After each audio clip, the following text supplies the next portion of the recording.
what we need to do is the first step is understanding your costs. I need you guys to fully understand the real cost of your business. All right, let me make sure that that's where it needs to be. Cool. And yeah, my head's in the way, but I'll try not to do that. We'll see how we go. If you don't understand the real cost of your business, this is when you start to get into trouble. Because things like annual leave don't come up right now. Super, PAYG payments don't come up right now. I'm not going to tell you put an account aside for all that stuff. That's something else we'll look at later.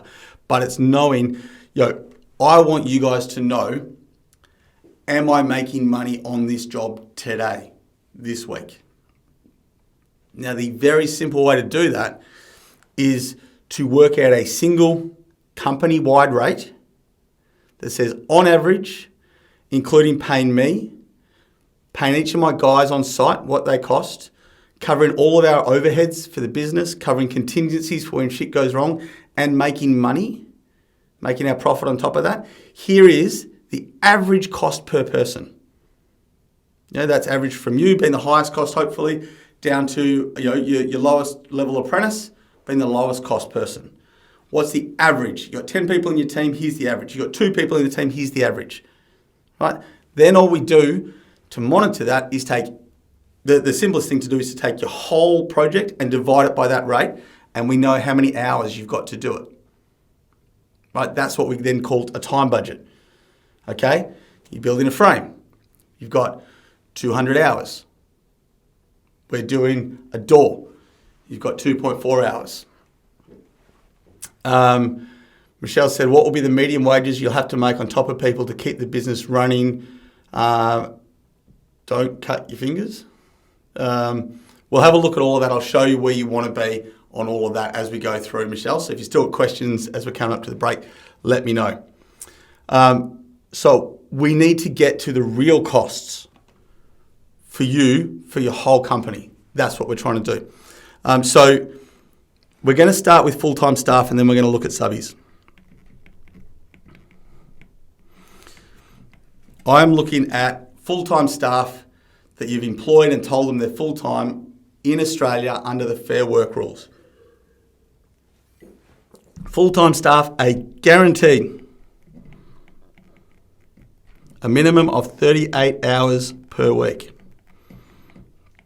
Now, if you'd watched the video I put up on the portal, on the Facebook group during the week, you see that it doesn't. If you go into Fair Work, there's nothing there that says it's 38 hours of ordinary time earnings. If you go and work 20 hours, if you work 2 20-hour days, Monday and Tuesday, and you then go, right, we're going to be rained off, we're not going to work the rest of the week, I'm going out on the boat as time might or whatever else, you still technically, even though you've done 7.6 or 8 hours worth of standard time and the rest time and a half and double time, you've met the requirement for that full-time employee to pay them for 38 hours of paid work a week. Now, they are paid for 52 weeks a year. Right? There's where we start to go, right, we've got to understand that while we're paying them, they're not at work that whole time. I'm just going to have a quick look because Divine and Trisha, I haven't received that email. Could you guys please, maybe it's gone into my spam folder. Oh, here we go. I have, don't worry, it's there. I just got the team to research some stuff for us today, so I can tell you as we come through to it.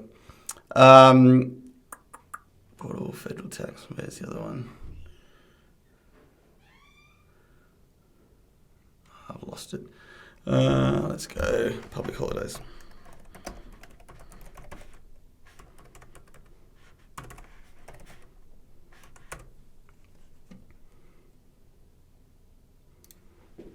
No. All right. So they're paid for 52 weeks a year. I'll find this in a sec as I'm going through it. What time are they not on site for? Well, the obvious first one is annual leave. Right? There are 4 weeks, 20 days annual leave a year that a full-time employee is entitled to. That means that there are 4 weeks you have to pay them when they are not on site. Now, interestingly, it used to be called sick leave.